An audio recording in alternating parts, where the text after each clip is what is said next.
सातारा जिल्ह्यातील आजच्या top 10 news दिनांक 10 जून 2024. Powered by be vocal for local. आपली खरेदी आपल्या शहरात, आपल्या साताऱ्यात. सातारा जिल्हा परिषदेत लघु पाटबंधारे विभागात आर्थिक घोटाळा.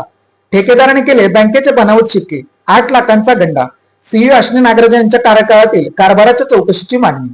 जिल्हा परिषदच्या लघु पाटबंधारे विभागातील कंत्राटी कामांमध्ये सुमारे 8 लाख रुपयांच्या आर्थिक गैरव्यवहाराचा धक्कादायक प्रकार उघडकीस आला आहे.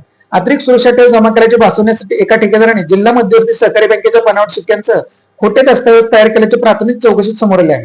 सरकारी यंत्रणेस फसवण्याचा हा प्रकार उघड झाल्याने जिल्हा परिषदेत खळबळ उडाली असून ठेकेदारी व्यवस्थेतील भ्रष्टाचार आणि खाबुगिरीचा आणखी एक नमुना चर्चेचा विषय ठरला आहे.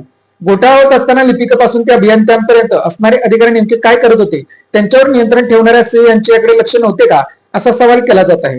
या विभागात सुरू असलेल्या भोंगळ कारभारामुळे झेडपीला चुना लावला गेला आहे. जर ही मोठी साखळी असेल तर कोट्यवधींचा फटका जिल्हा परिषदेला बसला आहे. त्यासाठी केवळ लघु पाटबंधारे विभाग नव्हे तर संपूर्ण प्रशासन आणि सीईओ यांच्या कारभाराची चौकशी करण्याची मागणी होत आहे. सातारकरांच्या स्वाभिमानाला जयंत पाटील यांची साथ.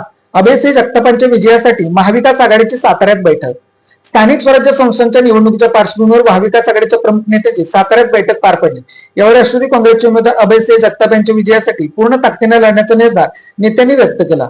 पत्रकार परिषदेत बोलताना नेत्यांनी सातारा जिल्हा परिषदेत सत्तेचा गैरवापर करून घडवलेल्या राजकीय घडामोडींवर टीका केली. यशवंतराव चव्हाण यांच्या जिल्ह्याचा स्वाभिमान जपण्यासाठी मतदारांनी विचारपूर्वक मतदान करावे असे आवाहन करण्यात आले आहे.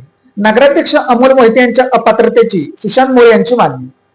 सातारा नगरपालिकेच्या अतिक्रमण हटव मोहिमेदरम्यान नगराध्यक्ष अमोल मोहितेंनी स्वतःच्या मालमत्तेवरील अतिक्रमण हटवल्यास अटकाव केल्याचा आरोप करत सामाजिक कार्यकर्ते व माहिती अधिकार कार्यकर्ते सुशांत मोरे यांनी जिल्हाधिकाऱ्यांकडे निवेदन सादर केले आहे.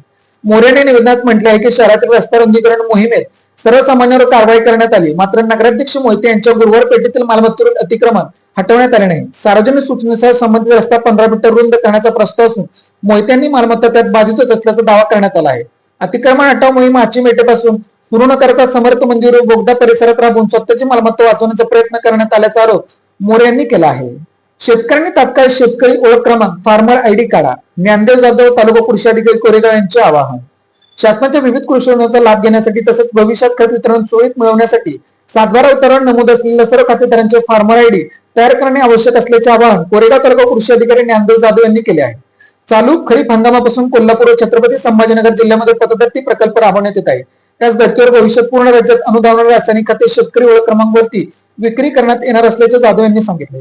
तालुक्यात अनेक शेतकऱ्यांनी अद्याप फार्मर आयडी नोंदणी पूर्ण केलेली नसून अशा शेतकऱ्यांना शासनाच्या योजनांचा लाभ मिळण्यात अडचण निर्माण होऊ शकतात. तसेच भविष्यात खत वितरणासाठी देखील फार्मर आयडी अनिवार्य राहण्याची शक्यता असल्याने शेतकऱ्यांनी तात्काळ नोंदणी करून घ्यावी असे आवाहन त्यांनी केले आहे. फसव्या ऑफर्समुळे सराफा बाजारात संभ्रम. व्यापारी वर्गात अस्वस्थता. असोसिएशनकडून पाटण तालुक्यातील मल्हारपेठ पोलिसात तक्रार. सोन्या चांदीच्या दरातील सातत्याने चढ उतारामुळे सराफा व्यवसाय अडचणीत सापडला असतानाच मल्हारपेठ तालुका पाटणचे काही दुकानदारांकडून आकर्षक ऑफर्स आणि जाहिरातींचा भडीमार सुरू झाला आहे. या ऑफर्समुळे ग्राहकांची दिशाभूल असल्याची चर्चा असून खरेदी करताना ग्राहकांनी अधिक सावधगिरी बाळगावी असे आवाहन मल्हारपेठ सराफ असोसिएशनने केले आहे. काही सराफ दुकानदारांकडून ग्राहकांना आकर्षित करण्यासाठी विविध ऑफर सवलती आणि आकर्षक गुणांची जाहिरात केली जात आहे.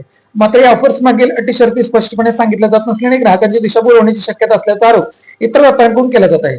सोन्या चांदीची खरेदी करताना सध्याचे बाजारभाव तपासूनच घ्यावे. दागिन्यांचे वजन, शुद्धता, हॉलमार्क प्रमाणपत्र तसेच मेकिंग चार्जर तपशील असलेली पक्की पावती घ्यावी.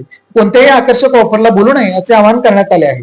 कोळे तालुका कराड येथे बिबट्याच्या हल्ल्यात शेतकरी गंभीर जखमी. कोळे तालुका कराड येथील कराळे मळ्यात उसाला पाणी देण्यासाठी गेलेल्या शेतकऱ्यावर बिबट्याने हल्ला केला. या हल्ल्यात शेतकरी गंभीर जखमी झाला.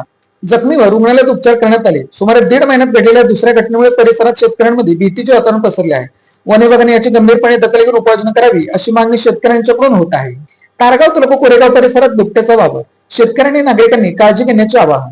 कारगाव तालुका कोरेगाव परिसरात गेल्या काही दिवसांपासून बिबट्याच्या हालचाली पावलांचे डसे आढळून आले आहेत. शेतकरी बांधवांनी विशेष काळजी घ्यावी असे आवाहन वन विभागातर्फे करण्यात आले आहे. शेताला जाताना एकट्याने जाऊ नका. शक्यतो गटानेच शेतातील कामे करा. संध्याकाळनंतर शेतात जाणे टाळा. लहान मुले व पाळीव जनावरांवर लक्ष ठेवा. कोणतीही संशयास्पद हालचाल दिसल्यास तत्काळ विभागाला कळवा अशा सूचना वन विभागातर्फे करण्यात आल्या आहेत.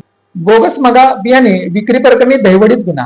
शेतकऱ्यांची फसवणूक करून नियमबाह्य पद्धतीने मका बियाण्यांची विक्री केल्याप्रकरणी दहिवडी तालुका मान्यतील दहिवडी कृषी उद्योग या कृषी सेवा केंद्राविरुद्ध पोलीस ठाण्यात गुन्हा दाखल करण्यात आला आहे. या प्रकरणी कृषी अधिकारी शीतल घरे यांनी फिर्याद दिली आहे. तंत्र अधिकारी प्रल्हाद साळुंखे, विभागीय गुणनियंत्रक निरीक्षक सुरेंद्र पाटील आणि जिल्हा गुणनियंत्रक निरीक्षक संजय फडतरे यांच्या पथकाने दहिवडी कृषी उद्योग केंद्रावर धाड टाकली.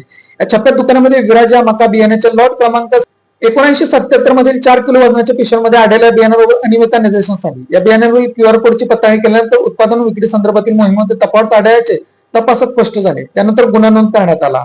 देवापूर तालुका महान येथे नागरी सुविधांचा उडाला बोजवारा. ग्रामपंचायतीकडे 25 लाखांची थकबाकी. मूलभूत सुविधांवर परिणाम. देवापूर तालुका महान ग्रामपंचायतीकडे घरपट्टी व पानपट्टीचे तब्बल 25 लाख रुपयांची थकबाकी असल्याने गावातील नागरी सुविधांवर विपरीत परिणाम होत असल्याचे समोर आले आहे. कर वसुली अपुरी राहणे ग्रामपंचायतीसमोर आर्थिक अडचण निर्माण झाली आहे. विकास कामे रखडल्याची स्थिती असून नागरी सुविधांचा बोजवर ओढला आहे.